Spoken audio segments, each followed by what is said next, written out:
All right. Hi, good afternoon. How are you? Welcome and thank you for tuning in this afternoon. I'm Luke Richardson and I'm here with Stephen Moore, and we have got a really exciting, I think groundbreaking Facebook Live broadcast for you today. Steve, how are you? I don't think it's working. Oh, yes, it is. Here we go. Yes, it is. Yeah, sir.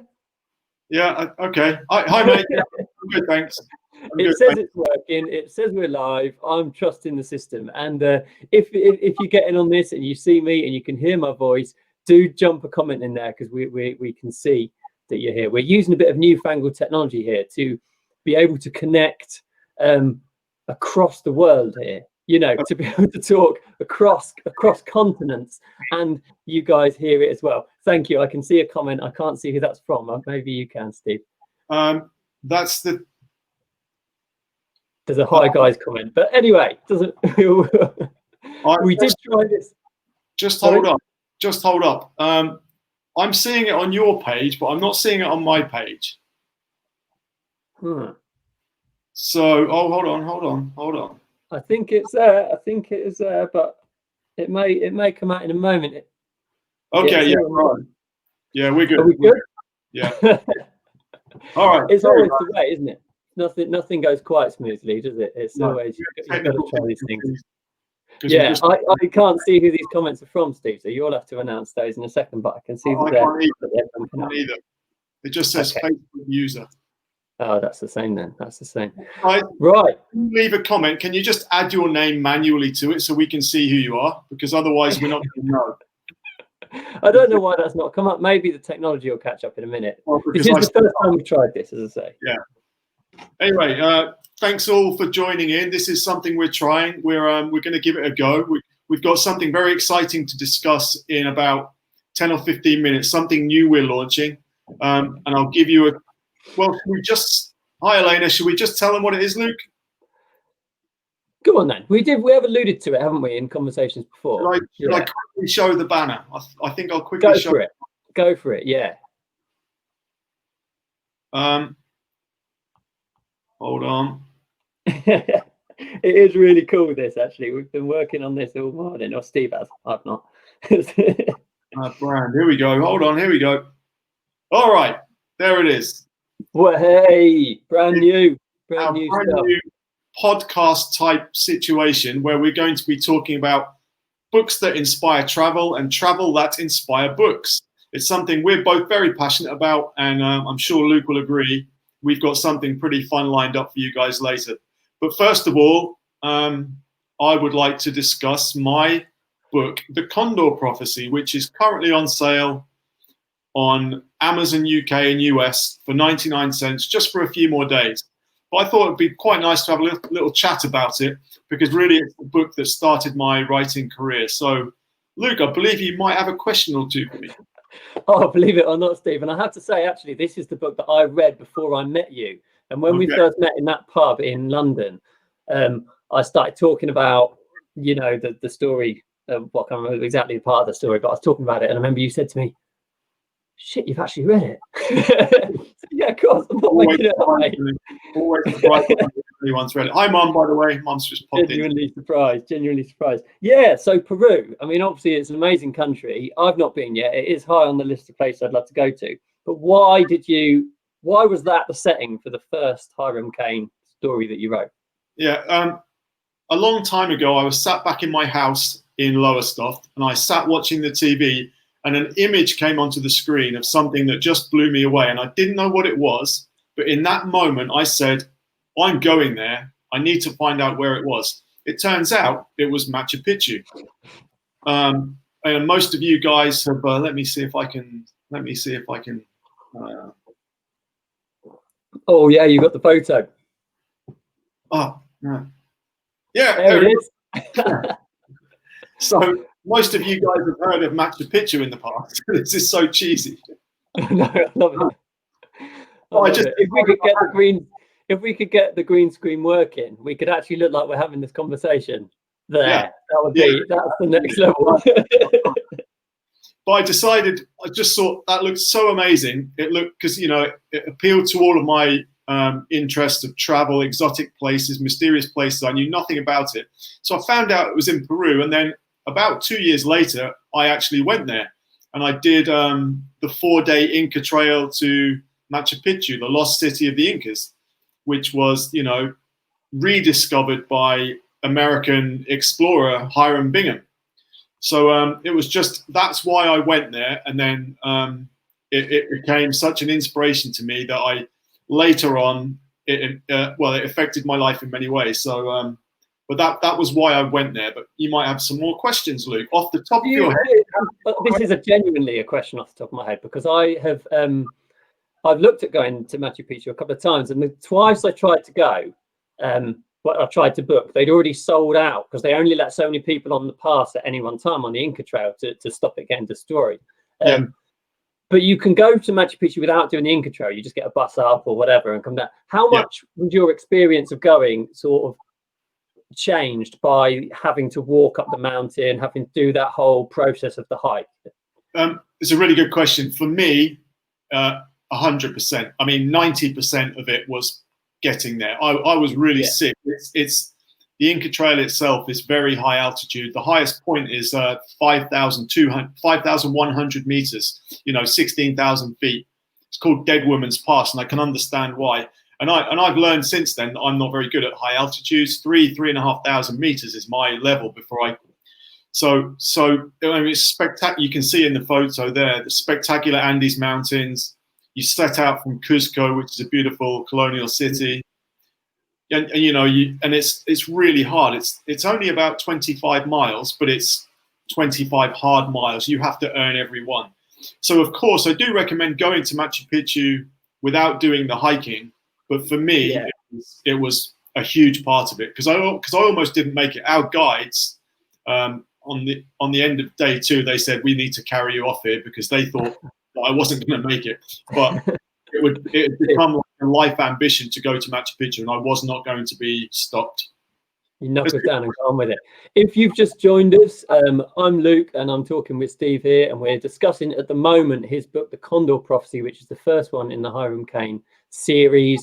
We're going to be taking your comments. They come through on our system here, but for some reason it's not showing names. We'll investigate that afterwards. But if you want to get a comment on and we want us to discuss something, pop your name in there as well so that we know who you are.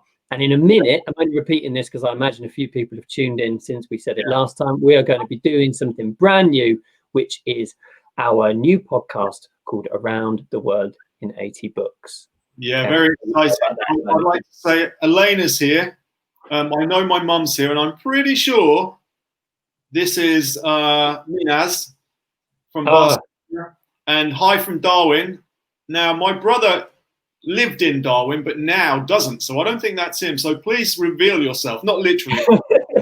Not literally. It's really frustrating that won't work. I mean, we've got this new bit. We've got all the things. We look like we're on Fox News. Just the content that is better that we're talking about. Yeah, we're really doing. But we just can't see the photo or the names of the comments. Yeah. Just please drop us a name so we can thank you for being here. Yeah, absolutely. So, Hiram Cain. Your head. Have you got any more questions? I'm getting there. Your character in these books, Hiram Cain, the guy we know and love now, having shared what 7 adventures with him? No, 5, isn't it? 5 going on 6 now. 7 is just weeks away. Yeah, 6 going on 7 then. Yeah. So that character appeared to you at Machu Picchu. That was your first sort of place for him. That's the first place he sort of appeared to you. Is he related to that place? Is he linked to that place at all? Not really, because I was in Machu Picchu in early 2001, and I couldn't even spell my name back in 2001. So it was a decade and a half later that I became a writer. But it was just it stuck with me. That visit stuck with me. I actually wrote my dissertation at university on the Incas and their use of stonework in their culture and how their unparalleled use of stonework.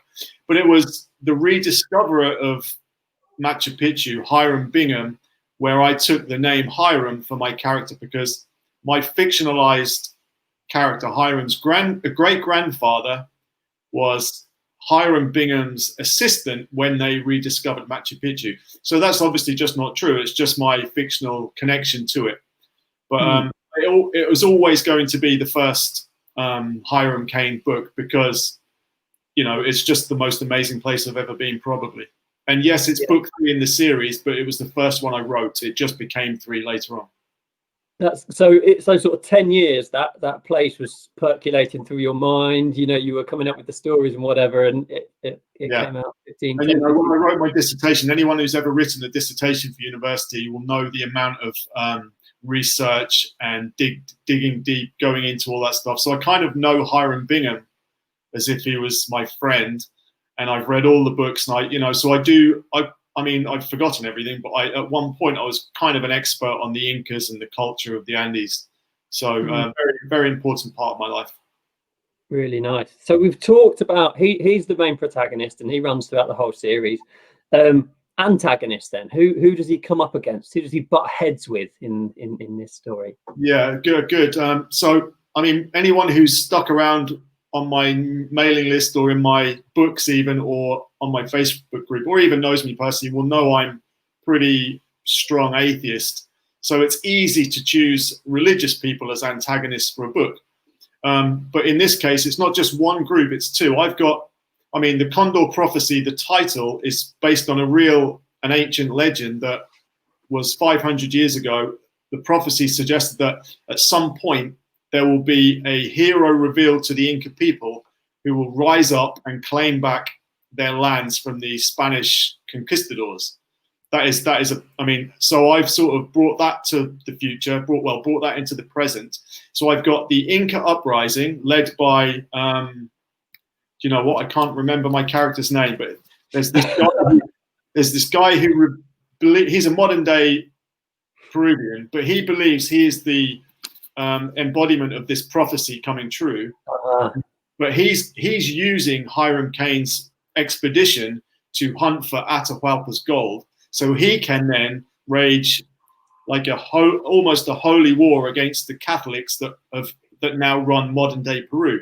But of course, that isn't enough for a good story. So I've got a fabricated Catholic terrorist organization, the Eagle Alliance, that I just made up myself. I mean, there probably are such groups, but they also know about the uprising. So they use the expedition to also hunt Atahualpa's lost gold, so they can use that to quell the Inca uprising. So, and if I say so myself, it's a pretty fun story. The thing I like particularly about stories like this and some of your other stories as well is that meshing of sort of facts and fiction, and you don't know exactly, and in fact the story we're going to talk about a bit later does that very well, doesn't it? Idea that you read it, and as a reader who's not, you know, knows a bit but isn't particularly educated in the subject, you don't know exactly what's what, and that's really fascinating. You know, you're almost on the page with those characters, aren't you? Right. And that's the beauty of our genre of like action, adventure, thriller fiction. You know, you need some kind of grounding in reality. You know, the place is real, the setting is real, the stories behind the story are real, but the characters are fake, or are they? I mean, they could be based on real people, and that is what makes a good story. Just the reader doesn't really know what's fact or fiction, but feels confident that some of it is true because of the research that the author does. And in my case, you know, there's quite a lot of research for this book. So yeah, no, fantastic. Who would like this book? You'd like this book if you read this X, Y, and Z. You know, what sort of other books would you compare it to? Would you recommend it to? What sort of readers would you recommend it to? Yeah, well, I mean, the easy answer would be anyone who likes a good, fun, escapist story. But if you're a fan of Clive Cussler, you know, the granddaddy of this genre, and more recently Russell Blake with his Drake Ramsey series, or perhaps even Ernest Dempsey's Sean Wyatt archaeological thrillers, Kevin Tomlinson, Nick Thacker. You know, most of the listeners to this will have known those guys, probably follow them as well as they follow me and you. Anyone who likes those kinds of kind of funky action thrillers set in cool places, anyone like that, anyone who likes those books would really enjoy Condor Prophecy. Perfect. And it's on sale now for how long? I think until the 16th, so about 4 more days. Hold on a sec. Let's just play with this technology a little bit here. This is cutting edge technology here, you know. Absolutely. Oh, absolutely. You can get there it is. Cool. I should just quickly read out the blurb. I think maybe I should. It will only take a minute. Yeah, for sure. Do so. I'll just let that scroll along the bottom while I read out the blurb. And well, just before you do that, Steve, if there's anyone on the listening to this at the moment, if you've read it and you enjoyed it, put a couple of words in the comments to tell us about this book. You know, if you thought it was this or this or this or whatever, and we'll share that, because it'd be really nice. At the moment, it's just me and you chatting. We're both authors. We both get this, but to have some of you guys out there and what you thought of this book, because I really enjoyed it, would be amazing. I'd really like to see that. This is where we call them out because they haven't read it. Well, we don't know who they are because their names aren't showing anyway. But tell us something. Right, I'll just read out the blurb anyway. Hold on. Okay, uprising looms, revenge demanded by Inca gods. A prophecy must be fulfilled.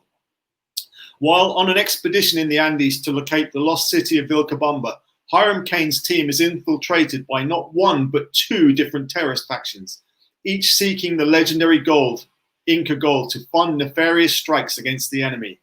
Catholics against Incans, the Eagle Alliance versus the Condor Uprising. Hiram Cain must defeat them both. The expedition soon devolves into the deadliest of treasure hunts, and amidst the wild Andean weather and lethal terrain, a dangerous race against time. Win and Hiram Cain can prevent a new holy war. Lose and the ancient prophecy will unleash catastrophic consequences the world over. Fantastic. Here we go. Thoroughly enjoyed it, as I have all of Steve's books. Thank you, Facebook user. If you just left this comment, if you left this comment, please give us your name so we can talk about it, and thank you. Yes, I hope by the time we do this again, we'll be able to sort this little gremlin in the system out. But it's going well. But brilliant, Steve. So far, it's running okay. It is. It's working. So last word, if I may, guys. If you haven't bought this yet, it's only 99p or 99 cents, UK and US only. I'm sorry about that. Amazon only lets us do these countdown promotions to those 2 stores for some reason, and I do apologize. And if you have read it but haven't yet left a review, please consider leaving a review. And the reason why it's important is, think about it this way: the reviews aren't really for the authors; they help us. But reviews really are for your fellow readers to help inform them if they would like to buy a product or not. So you're not only reviewing for the author, you're really reviewing for yourselves, for the readers, because it will help you. So if you haven't left a review, please consider doing so. Honest, always. Even if it's a bad review, it still helps people find the book. Absolutely. No, you're absolutely right. Like all reviews are amazing, and they're so nice to just. I don't read the reviews specifically, but it's nice to just see that number, isn't it? You know, 50 people, 60 people, 30 people, whatever, have read and cared enough to spend a couple of minutes doing that. Fantastic. There it is. It really does. The more reviews you get, the more it is the algorithms get tweaked, and Amazon starts to push books with more reviews. And also, you've all heard of BookBub, probably. Maybe subscribers to BookBub's amazing newsletter. Without many reviews, it's almost impossible for us to get a BookBub featured deal. So it just helps everybody. Win-win for everybody. Absolutely. Right. Should we move on to part 2 of our extravagant bonanza of Facebook Live today? Why don't you say a few words about what's coming, and I'll set up Absolutely. So Steve and I were having a conversation a little while ago about how all of our books are related to travel. We both love travel and we both love writing. That's a really important thing to us. So we decided we were going to get together and we were going to do a Facebook Live like this one, okay, on a regular basis. And it was going to be called Around the World in 80 Books. And the idea of Around the World in 80 Books is that we talk about, there it is, just appeared on time, books that inspire travel, and travel that inspires books. So sometimes they will be our own books, and I suppose today you got a bit of a double whammy because we talked about your trip to Machu Picchu there and the Condor Prophecy, and now we're going to go on and talk about someone else's book as well. We're going to do them sort of regularly, aren't we? Thinking once a week, if we can. I know there's travel schedules and other things that might get in the way of that. And we're also going to put them up as a podcast too. So there'll be a proper podcast stream. So you don't have to always look at our ugly mugs whilst you're listening to this. You'll be able to get them on iTunes and Podbean and all those sorts of things in the course of time when we've got a few going. So Luke, do me a favor, just point down to your desk, please. Right. Hold your hand exactly, no, up a bit. So to your left. There you go, stop. 3, 2, 1. What book are we going to be talking about? Yay! Dan Brown, the Da Vinci Code. Here it is. Oh. I've got the paperback copy as well on the desk. Wow, this technology stuff. A bit dogged to go. And we thought for the first book on this podcast, we'd need to do something that a lot of people know, either love it or hate it. You know this book. I think it had a bit of a bad rep in its day because it was one of those books that was just an absolute runaway success, wasn't it? Everyone on the planet was reading this at some point in whenever it was, 2000 and what year was it? Do you know? I think about 2000. I think it's almost 20 years old. Yeah, I think you might be right. Let me have a look. It normally says in the front, doesn't it? Maybe 2001, perhaps. There we go. 2003. 2003, okay. Yeah, 2003. Yeah. So, almost 20 years old, 17 years old. If you have read this, you are one of those billion people that have. Let's hear what you thought about it. Let's get these comments in here straight away. That's the reason we wanted to do this as a Facebook Live, really. We thought about just doing it as a conversation on Skype or whatever. But we thought it'd be really nice to get you guys involved because you are as much a part of this process, this sort of experience as we are. You know, we write these books, you read them, and we talk about them, and the conversation is a sort of two-way thing, don't you think? I do. I wish I'd have written this book. Yeah, I bet. Yeah. Whilst we wait for a couple of those, if any of those comments are going to jump in, I will read the blurb of this to remind us what the story involves. Please comments, guys, and let us know who you are because it's just saying Facebook user. Please tell us. Harvard professor Robert Langdon receives an urgent late-night phone call while on business in Paris. The elderly curator of the Louvre has been brutally murdered inside the museum. Alongside the body, police have found a series of baffling codes. As Langdon and a gifted French cryptologist, Sophie Neveu, sort through the bizarre riddles, they are stunned to find a trail that leads to the works of Leonardo da Vinci and suggests the answer to a mystery that stretches deep into the vaults of history. Unless Langdon and Neveu can decipher the labyrinthian code and quickly assemble the pieces of the puzzle, a stunning historical truth will be lost forever. Brilliant blurb. Sounds amazing to me. I've read this book probably 3 or 4 times. I've watched the movie 5 or 6 times, and it never gets old. And we talked about it off air about this book. And the reason we love it, because this is a kind of podcast live video thing about books and travel. And this combines the very best of them all. You know, it starts off in Paris, in the Louvre, which I've been fortunate enough to visit a few times, the Louvre, and I've lived in Paris, and that was a great time. And it's just such an iconic setting for an opening scene of a book and a movie, of course. So Luke, remind me, have you been to Paris or the Louvre? Yes, I've been to both. Yeah, well, you couldn't go to the Louvre without going to Paris, could you? But yes, I have spent a couple of weeks there years and years ago, and it is a wonderful city. Yeah. I didn't even think about it so much because I think for us Europeans, Paris doesn't seem that far away. You know, it's where I grew up in the southeast of England. It's about 80 miles or something like that. It's not, you know, you go there for a weekend.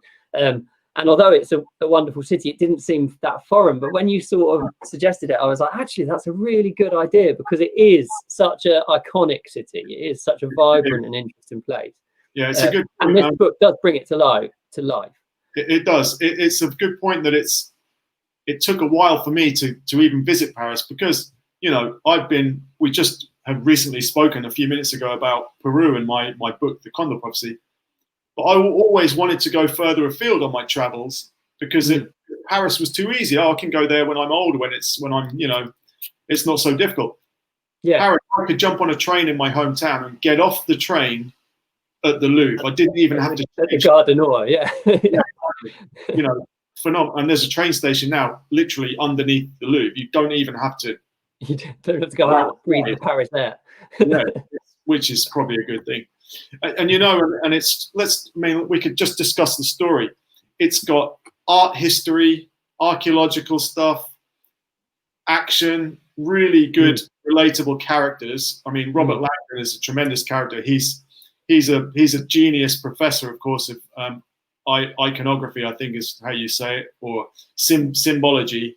And that's just very evocative anyway, isn't it? That opening scene in the movie brings it to life when he's on the stage there with all those symbols changing, and he's saying to his students, I suppose, what do you think this is? And they're saying, oh, we think it's this. And then he turns it upside down and it's something completely different.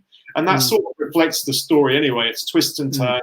Just a fantastic, brilliant action adventure thriller, I suppose. And he's an everyday hero, isn't he? I think at this time, we'd had a lot of the Lethal Weapon, the James Bond, you know, these sorts of characters that can fall out of an aeroplane or wrestle 25 men or something like this. And Langdon never, I don't know if, I mean, whether he ever hurts anyone. You know, I know sometimes he's in difficult situations and might have to push a guy off a wall or something, but you know, he doesn't do it through violence. He's a very calm sort of tweed wearing, you know, guy. One of the leitmotifs throughout the series is the guy that he has his Disney watch that he got when he was a kid, and that's, you know, Jason Bourne wouldn't wear a Disney watch, for example, nor would James Bond. James Bond's watch could probably shoot someone and then make him a cup of tea, whereas you know, Langdon's just got this Disney watch. It just makes him more grounded, and that's why he's so relatable. And I think that's why one of the reasons why the book was so popular, because although he's a genius and I'm not, and you might be, but you know, he's just a regular guy. And you know, with our own fiction, we put regular guys into situations they would never find themselves in, and that's kind of what has happened with Dan Brown's Robert Langdon character. Something he does quite well in this is he doesn't spend a long time like describing the city. I think in my books, I agonize over the description of the sunset or the buildings or whatever. And having read through this again, having been a writer, I realized that actually he leaves that all up to the characters, or maybe up to the audience, the reader's knowledge of what that city looks like, you know. And I think in a way that makes it a very, very easy book to read, because you're not bogged down in details that aren't action, speech, you know, something that's physically happening, which it's a good point, because the settings are, you know, it's on the streets of Paris, it's in the Louvre. Most you know what it looks like. You already have that in your mind anyway. So you're right. He's running through the at one point he goes into the Louvre with the Sophie Nauvoo, the police, the FBI guy, or whatever her job is.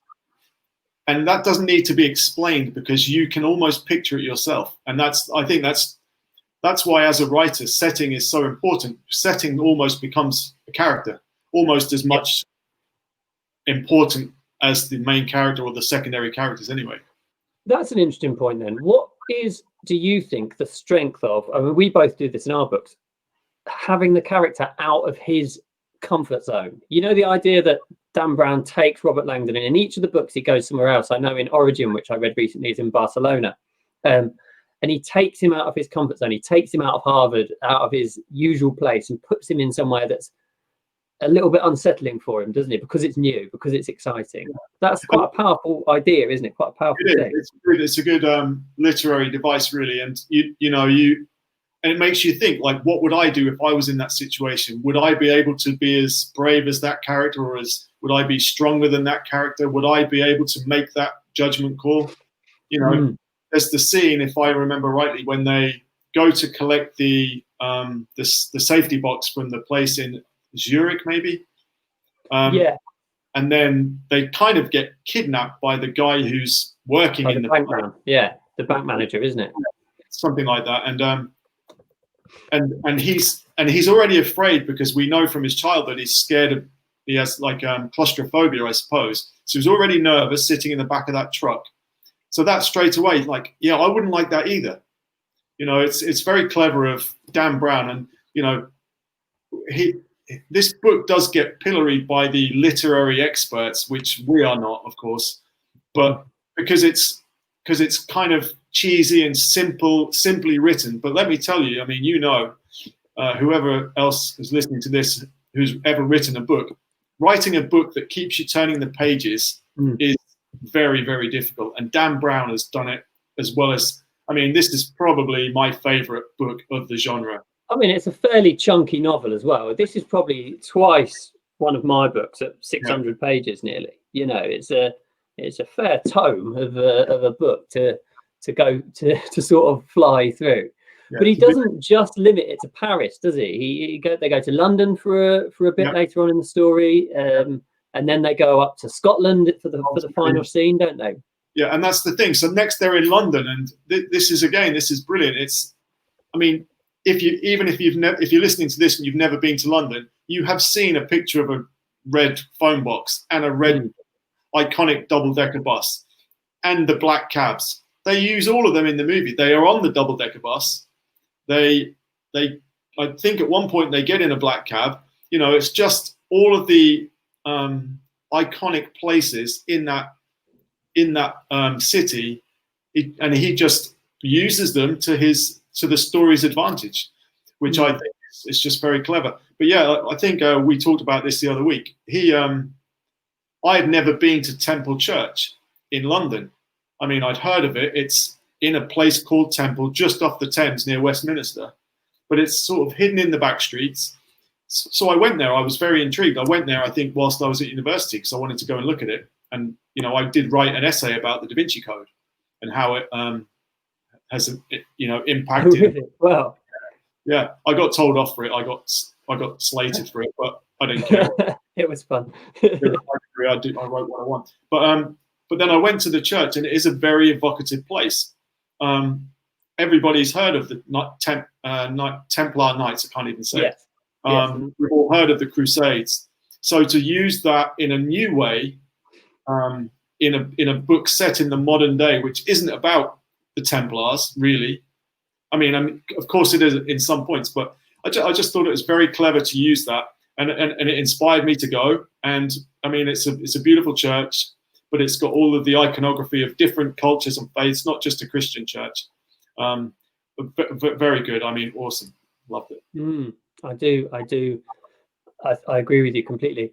Yeah. One of the things I would say, and I think this is obviously a conscious decision for him, and it's something I've tried not to do consciously in my books, and I don't know what your opinion on this is, Steve. I try not to have my characters just turn up in a place, because I think that sort of, as someone who loves traveling myself and loves the journey of traveling, I feel like if they just turn up and the place is there and it's like, oh, we're in London, or we're in Paris, or we're in here, I think it actually takes something away from the excitement of being in the place. Do you know what I mean? It's like when you just as you said, you could get a train straight to the Louvre without even going into Paris. You know, I always quite like showing the stages of that journey. Maybe there was a frustrating flight for this reason. It's not that makes a particularly exciting part to read, but I think it adds some anticipation to the sense of arrival when you actually get there.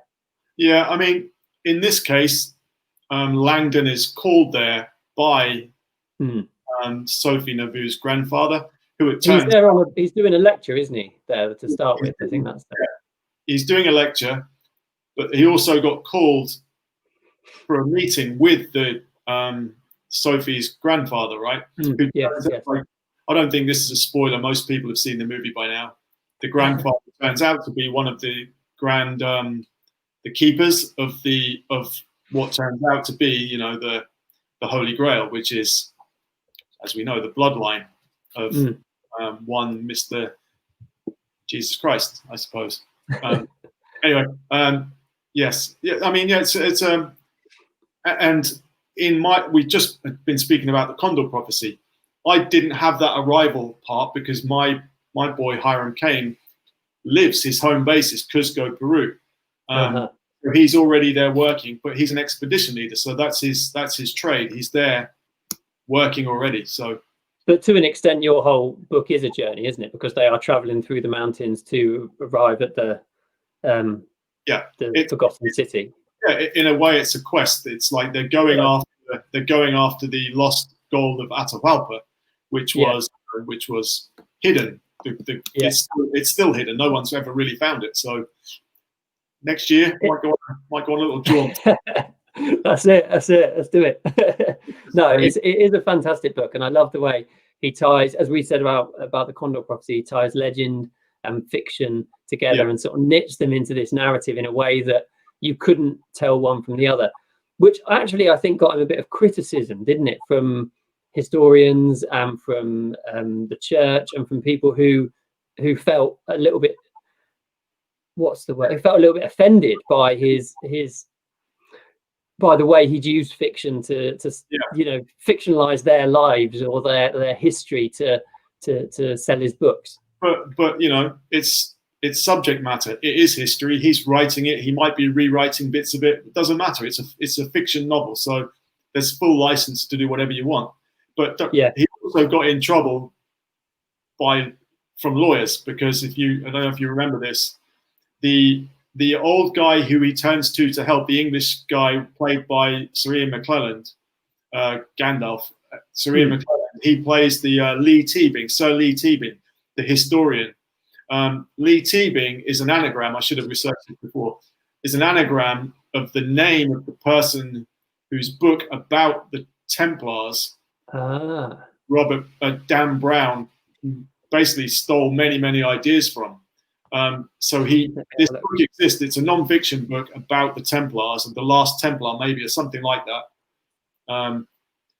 So he also got in trouble from many fronts. But as far as I'm concerned, none of that matters, because it's just one of my favorite books of all time, and a seminal book it sort of gave life to the genre again. I think, as you said earlier, especially in movies, as you said, it was the Bourne, Mission Impossibles, all those kinds of movies were the thing in the late 90s and very early 2000s. And then Dan Brown came along with these incredible books, and they have been, they're kind of fun, a bit more fun than a Bourne or a Mission Impossible, but the content is still there. It's so deep, so interwoven, different plots. I don't care what anyone says. I just love this book. I think it's great.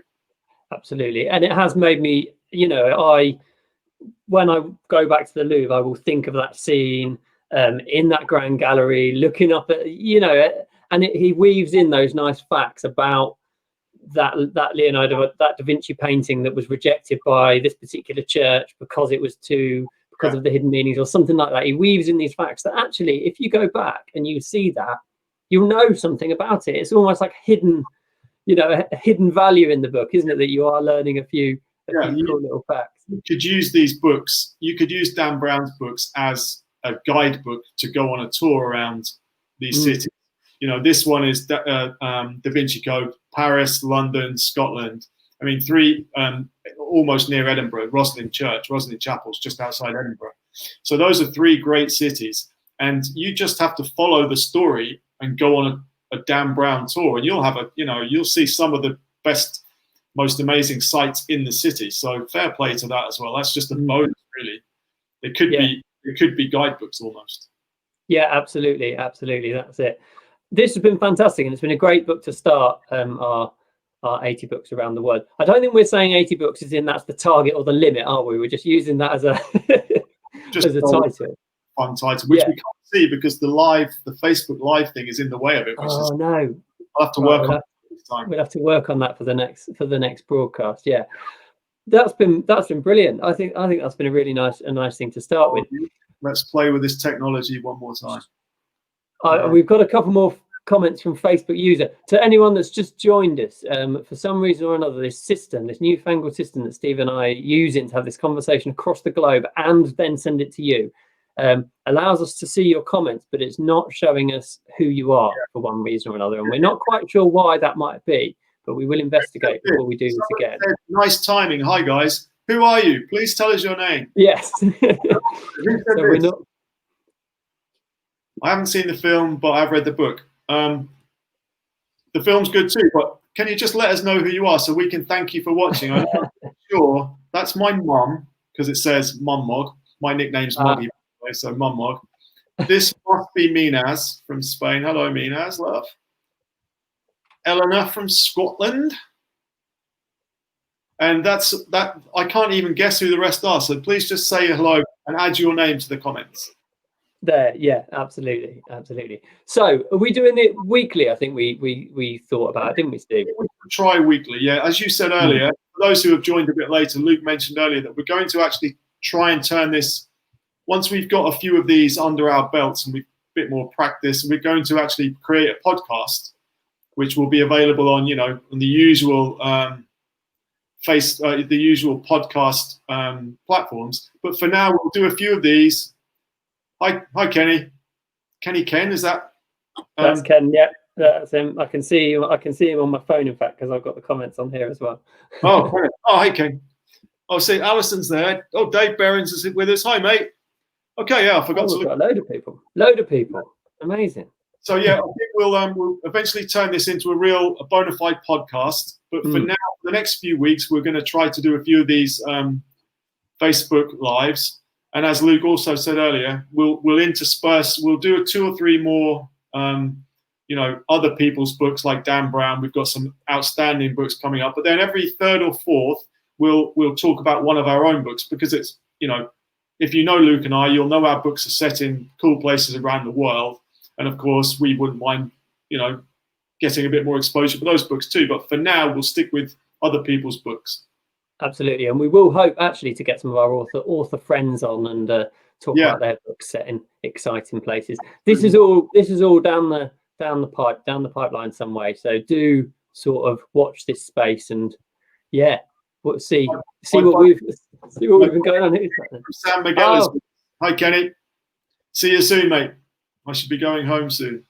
I mean, that's it. It all depends where you are, doesn't it, Steve, and what time zone you're on as to when we can do this and what time we can. Is the most difficult. I'm flying to the US a week on Monday, and I'll be there for a few weeks. So that'll be easier then, because I'll have all day for you to do it later in the day or the afternoon, and then after that I'll be in Mexico, which is more or less the same time zone. So cool. Fantastic. Wrap this up, or should we just stick around for a few more comments? Let's wrap this up. Keep the comments coming in if you're watching this after the time. Do feel free to share this, obviously, with people who you think might find it interesting. We're also going to put it up on YouTube, and I will send that out via my next newsletter, and I'm sure you'll do the same, Steve. Yeah. So if anyone wants to leave a comment of any particular books you'd like us to talk about, obviously, good point. Luke and I both need to have read it, and we won't have time just to read it for the sake of the show. But if it's a very well-known book, such as a Dan Brown, please drop us a comment in if you'd like us to discuss it, and we'll see what we can do. Good point. Cool. Right. Thanks so much. See you later. Yeah. Bye, guys. Thank you.